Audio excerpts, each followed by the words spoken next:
Hey guys, welcome back to the latest thread. Recently we had talked about, custom versus edge to edge. So we'd like to follow up to that and talk basting or floating. Because there's a lot of times where you might want to float your quilt. You might want to do a full baste, or you might want to actually do the original load, which I don't know if anybody still does the original load. But yes? I do. Jody does the original load. Yay. So I guess we'll start off with you then, Jody. We'll talk about that. So I do the good old fashioned full load, pin to all the leaders most all the time, just because all that other stuff didn't exist like 20 plus years ago. You just had to pin it all on. And so I'm pretty fast at it. So I just do it. I do float stuff if it's small. Like if you have, like, let's say you're doing, I don't know, placemats, table runners. Obviously that's easier to just float on there, and I just pin them and then stitch them on. To do a whole quilt, I do not generally float. Just because I think when you do a full pin, it's tensioned on the rollers, and you can see where the problems are, and then I can address those. So that's kind of. Sharon? Must be a little bit of lag. I'm just catching up with Jody. So we do a little bit of both. We will do pretty much on every custom quilt that we do, we base the whole thing. Although there are some instances with some quilts that are really, really pieced well and are very straight that we can get away with not basting the whole thing. But I think my decision for whether I would baste or float for a custom quilt would be, if I know what I'm going to quilt in that whole quilt, I can start at the top and work my way down. Then I can use my quilt clips, which we'll share with you guys in a little bit. We'll show you some pictures of those to keep everything straight as you go. But if I only know one thing that I want to quilt and it happens to be in the middle of the quilt, then I'm going to baste it till I get there, and then I can roll back and forth. It's just gives a lot of freedom. But if all of our edge to edge, we for sure float. How about you, Ava? It's my turn. I'm Yes. sorry, I was frozen. If it's my turn. My sentiment on basting, I don't baste the whole quilt. I've tried it because some of you really love it, so I thought I should at least give it a try.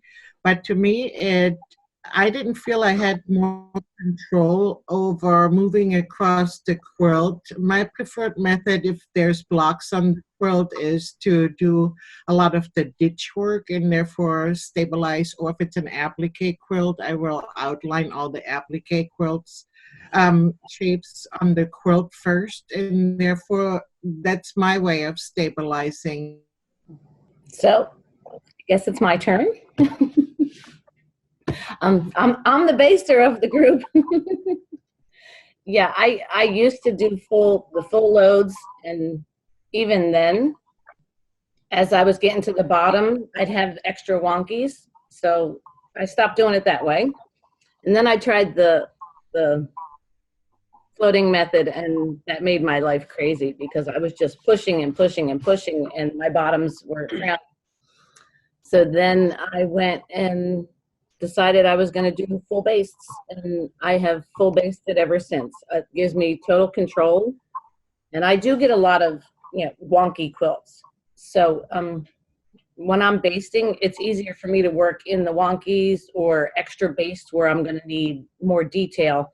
So I've just made it a habit to fully baste every quilt I work on, even my edge to edges. It's interesting that we all have our reasons for doing things a little bit of a different way, but we've all been doing this for several years. So it is, and it's sometimes on a quilt by quilt basis too. Sometimes you change your method based on what that quilt needs, and good to try different things. It is, and I have to kind of laugh because when I first started, I said every quilt I work on is frowny, and then I realized it's me. Yeah. It's me when I keep smoothing it down and smoothing it. Yep. Mm-hmm. Yeah, pushing all that stuff down to the floor, smoothing everything out. Yeah. Yeah. So Sharon, you have some pictures, right? I do have some pictures. We'll do a little share of my screen here, and you can take a few. They're not in any particular order, so whoever's they are, we're just going to speak up. That's me. That's what I do as a full base. So you can see I do up my sides and across my top, but then I also do like 3-inch long stitches about every 6 inches across the quilt, and that keeps everything where it needs to be. Mm-hmm. This is one of the reasons why I based. You can see, look, I'm trying to touch my screen like you can see the picture. So in picture number 1, this was actually partially quilted at the top. And as I got to the bottom, you can see what happened. So this is the quilt that pretty much started instilling in me, you have to base the whole thing to see what's going on. So I had to pin all that wonky in, and you can see that in number 2. And I've even changed my basting method. I don't pin now, I just work it in a little differently. But it was to control all that border to keep it square. And then in picture number 3, it's ditched and controlled, and now I can finish quilting. Hmm. Yeah, it's like the more fullness there is, the more pins you need to put in. Mm-hmm. Yeah.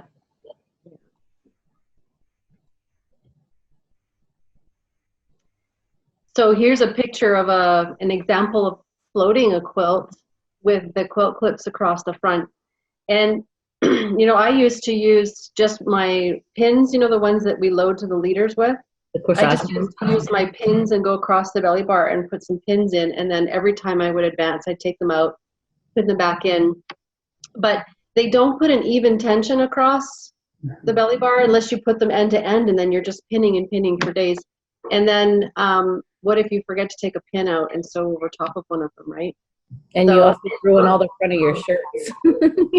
Yes, that's right.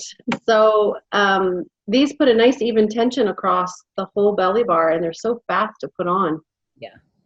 And they just prevent all of that stuff from happening to get, you know, as the quilt gets fuller down towards the bottom. Mm-hmm. So here's an example of just a little bit of fullness, not as much as the one that you showed, Karen, but probably a little bit more typical quilt fullness we'd see, right, on everyday quilts. But the problem is and I know I was guilty of this, is I would take and smooth that out towards the belly bar, and every time that I did that, it just made it worse every pass. Mm-hmm. So as you can see in the bottom right-hand corner of the picture, I have the quilt clip on, but the side isn't basted yet.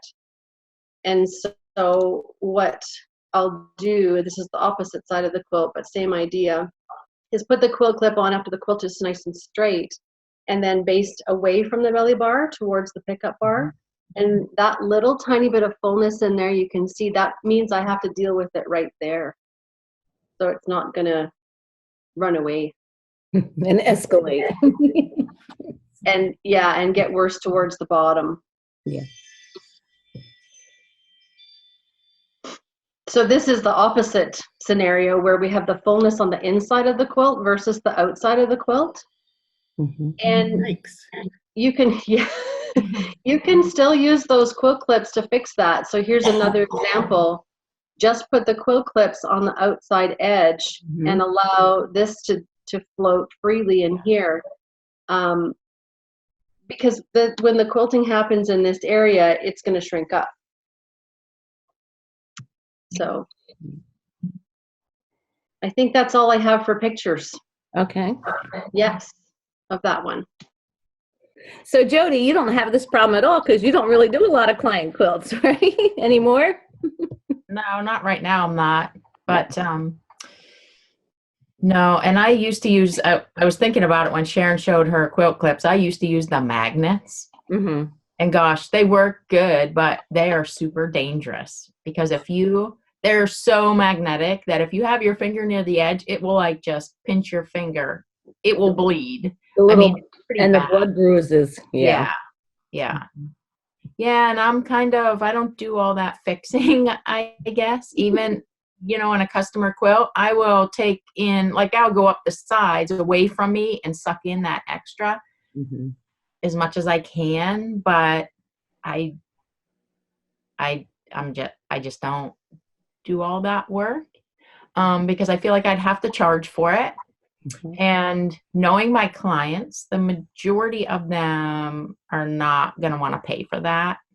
So I can get it pretty well eased in, and usually it's by choosing a quilting design on the border. If it's the border that's an issue, which most often it is, I'll just choose a quilting design that I can kind of hide their extra fabric in. Piano keys being my favorite. The fixer of all evils. Yes. Yes. So Ava, do you want to add anything to that after the photos? Well, actually, I wanted to ask Sharon, so on the picture with the fullness in the center and you're using the clips on the outside, do you still use search and your other methods, or do you literally just use the clips to get that centerness out? If I can understand what you said, you asked if I still use the starch. So I'm going to assume that's what she said. Okay. Yeah, depending on how much fullness there is, I'll definitely go in and spray some spray starch and go over it with a hot iron. It's amazing how much that difference makes. But I usually don't resort to that unless I think that my stitching is going to cause a fold somewhere. So, you know, if my stitching is going to trap some of the fabric, and then when the machine comes back from the other direction, then it traps the fabric and would get stuck there. So if I think that that's going to happen, then I'll definitely take a hot iron with some spray starch over top, and it's amazing. It sucks it right up. And there's some other fixes that we'll talk about that you can use batting for. But I typically try not to unless I think it's going to stitch over on itself. I don't like spraying a lot of stuff on somebody else's quilt just in case, but if I have to, then I will. Yeah. Yeah, and like I always like to add, there's usually a phone call. At that point, there's a phone call involved to the client and be like, hey, have you pre-washed this? Please, please. And don't lie, because I'm going to spray some stuff on your quilt. Yeah. So, okay, on that note, we will take our little break, and hopefully Ava's Wi-Fi will be back up and running when we come back. And when we come back, we're talking batting. And it's a good follow-up to this, because a lot of times batting will fix your issues with your quilt. So we'll see you in a minute.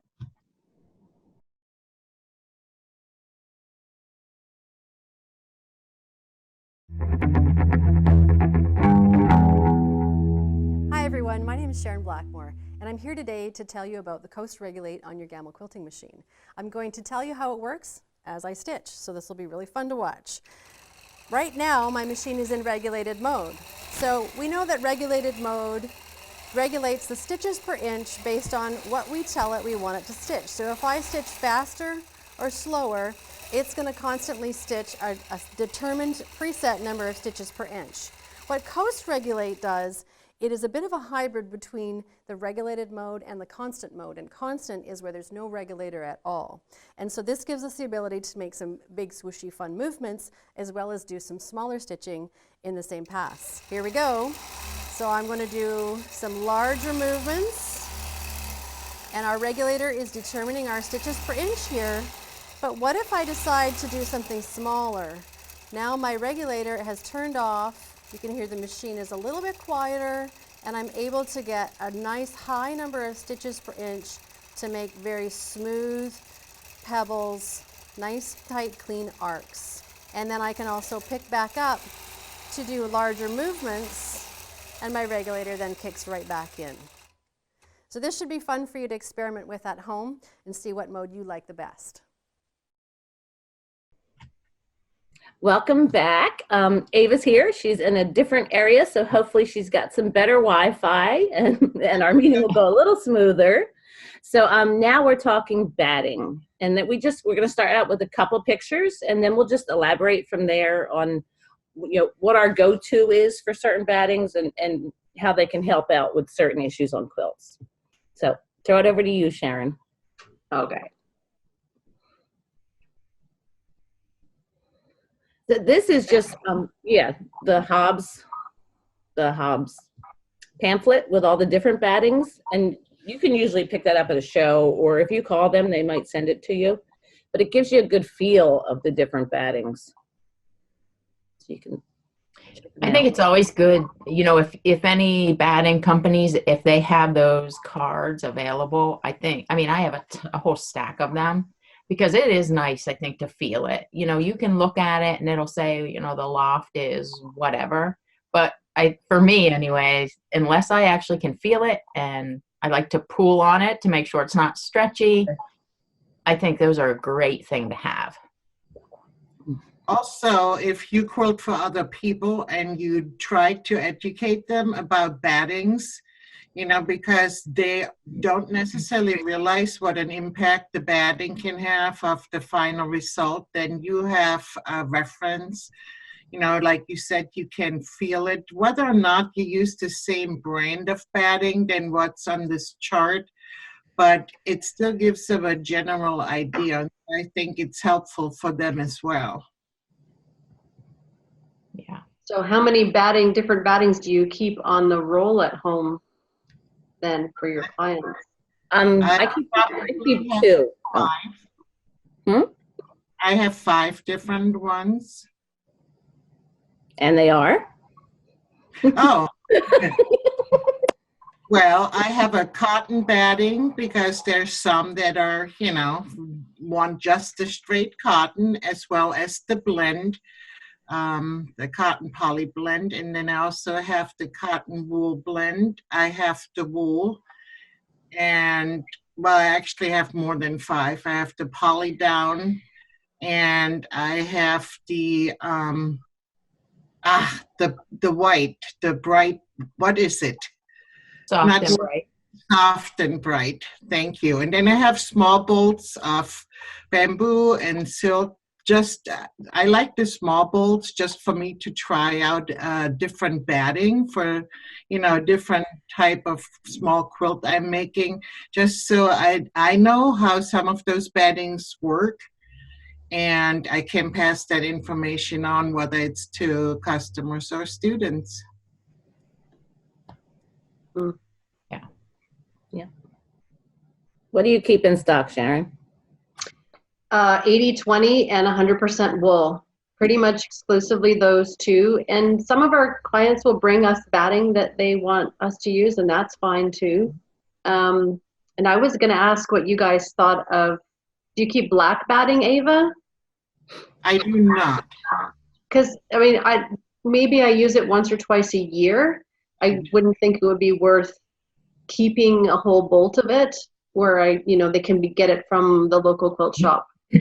I usually keep 3 to 4, just the king size packages, so that I don't have to like order it when I get a quilt in. But I don't keep a full roll of it. No. Most of our edge to edge work, and even some of our custom work, is just the 80/20. It's a nice quality for a good price, and it just has a little bit of extra loft than the 100% cotton. It's just got a little bit more fullness. And then the combination of the 80/20 with the 100% wool is what we pretty much use for every custom quilt, almost every one. Some of them just get a layer of wool. Some of the really heavy wool quilts are already pretty heavy already. Yeah. I have used also just 2 layers of wool without the 80/20, but the 80/20 just gives it that little stability, I guess you'd say. Yeah. Base. That base. Yeah. Puts all the texture on the top of the quilt where we want to see it, not on the back, right? Mm-hmm. Yeah. Should we take a look at an example of a quilted block with some different battings then? Sure. Karen, that's yours, right? Yeah, I did this. Being in Florida, a lot of people bring me cotton, and I'm going to elaborate a little bit on this because they want all this detailed quilting, and there's just not enough in the cotton to I think of it like, I try to explain it to them like stabilizer. Like if you were doing embroideries with 87,000 stitches, you'd need more than one piece of stabilizer, you know. So, but it just, the cotton is just too flimsy for really dense quilting. The next one is like a mid-loft poly. It's, I don't know, about a ½ inch high. And that sucks it up a lot, but I don't particularly like poly batting.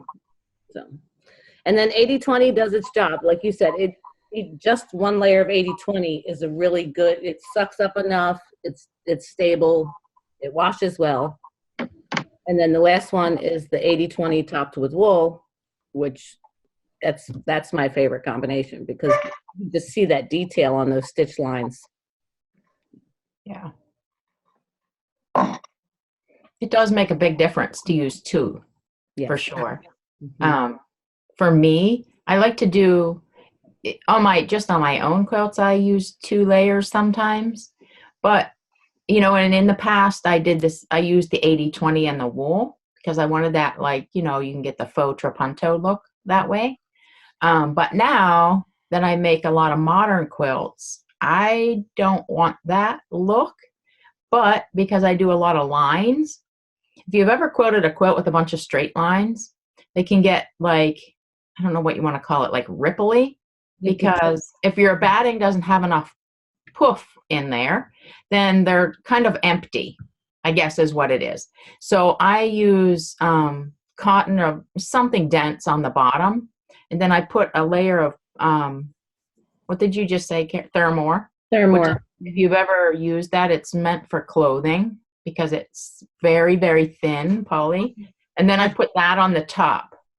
And then it's just enough extra poof to fill in the straight lines. So I want them to be full. I don't want them to look super poof. Yeah. If that makes sense. Well, and that's a good point too, as to what Jody was saying, because I've learned a hard lesson. I did a quilt with all straight lines, and I wanted the 2 layers, but there's a difference between wool and wool. You look at 2 different brands, and the loft is twice the loft from one to the other.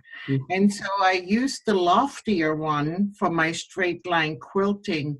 And to me, when I do straight line quilting, and we're talking ½ an inch spacing, so not super wide, and it was way too poofy, and it totally changed the look of the quilt, you know, of what I had envisioned. And so the loft that you get with 2 battings, depending on what type of quilt you use it in, you know, if it's a wall hanging or even a bed quilt where you just want to accentuate some areas, you know, the loft, you want the higher loft. But for certain types of quilts, as in straight line modern quilts, be careful how lofty you're picking your bed. And another thing I wanted to add, and not to be cutting everybody off, but before I lose it from my brain, with the poly, I've actually had quilts where like the squares were real wonky and saggy, and I've cut like 12-inch squares of the poly and just stuck them in under those blocks because it gives the poof to suck up the fabric, but it doesn't make that trapunto look. So there's a couple little things you can do to fix some of the wonkies. Fullness. Mm-hmm. Yeah, the leftover pieces of wool from trimming quilts, I save all those because you never know, you can just smoosh them in somewhere. Yep. Yep. Yeah. The other thing that I find that the wool does with really dense custom quilting is it helps soften that cardboard effect that sometimes, have you heard that? Where they say, oh, it's stiff as a board, like it's quilted too dense, so it's just like cardboardy. I find that it softens the quilt and it gives it maybe a bit of a better drape. Yes. So when people are nervous about, oh, well, I don't want to spend the extra money on the wool because it's a little bit more costly than the 80/20 or just the regular cotton. And sometimes just that factor that it helps to soften the whole overall feel. So if they are wanting to still use it on a bed, it will soften and drape a little bit nicer. Yes. Mm-hmm. And it's fairly, like, I think wool is light. Like I've had some clients are like, oh, the wool's too heavy. And they wanted 2 layers of 80/20. I'm Mhm. like, Oh my. that's a heavy quilt. 2 layers of Yeah. 80/20 is a heavy quilt. Like, We have a king size quilt that we use in the wintertime that's got 2 layers of 80/20. mhm. And it's just got a nice heaviness and warmth to it. And I've even done the 80/20 and wool combination on some of the edge-to-edge quilts that I own personally, depending on the pantograph that you use. If you have a design that's pretty much an even spacing of density of quilting all the way across, I wouldn't do that. But if you have a design that maybe has some, like a tighter swirl and then a bigger feather, Mhm. the extra loft is just going to give the design more dimension. So sometimes even in an edge-to-edge is good. Yeah. All righty. That's the only pictures we have, right? That is it. Okay. Yeah. And where we are. So, anybody want to add anything to any of that? Yeah. I think I'm going to get myself one of those batting cards. Yeah. Oh, yeah. Mhm. I don't have one. I mean, we stick to the same batting and we have for years just because what ain't broke, you don't fix, right? Yeah. That Yeah. very much But- so. Yeah. It's good to experiment a little bit too and hear what your points of view are, like the thermal.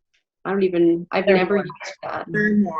Actually, the thermoir was intended for hand quilters also because it's. I think it's meant for clothes because it doesn't get stiff. I thought it was meant for like look, we all have our own thing for that also, but it's thermal. Like you can use it in the pot holders and stuff, can't you? I don't think because it's poly. Yes. It wouldn't melt. Oh, I wonder why they call it that then. I don't know. Don't listen to us. We don't have all of the answers. And you're right, Sharon. It really is helpful to have the charts, and I try to get the charts from a couple different, batting companies. Number one, they offer different type of products, and then like I was talking about the different loft and the wool batting, for instance. Even you have choices within, those companies for the same type, and of course, I also think it's helpful to know that certain companies manufacture their battings differently. So if you get a batting where they don't needle punch, you don't have to worry about which way you're gonna lay your batting because that's not an issue with this particular company. So there's all kinds of different things to consider with batting. Yeah. So you guys do more show quilts than I do. What do you think is the best batting for getting the quilt to hang nicely and to show well? Well, I'm sure you'll all have different answers. it also depends on how, like on my own competition pieces, how little I have fudged stuff. Because you can have, like, I always use 80/20 topped with wool, and no matter how good the batting is, it's going to hang. But if I have fudged my appliques just a little, it's still going to need a blocking so that it's perfect and flat and square. So the blocking will help anything hang nicer. My choice is years ago, everyone used this heavy cotton batting. And I think we've recently gone away from that. And people all want to use wool because, it doesn't hold it, whatever. It doesn't hold the creases. But I find that, to me, not only does the batting not hold a crease, that doesn't matter to me because the fabric does. So no matter what you use, that crease is still going to be there. It's going to be in the fabric. So I like it. I've been using a super heavy, thick, dense cotton as a base layer on every one for a couple of years. And it's from the Warm Company, and I don't know the name of it.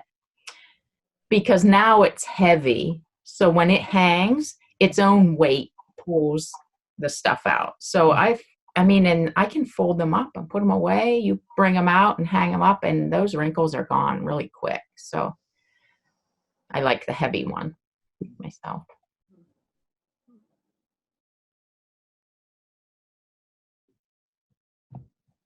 Ava, you want to add anything? I was just thinking about what Jody was saying. I never did think about that, what you just said. It's not the batting you have to worry about, it's the fabric. You are just.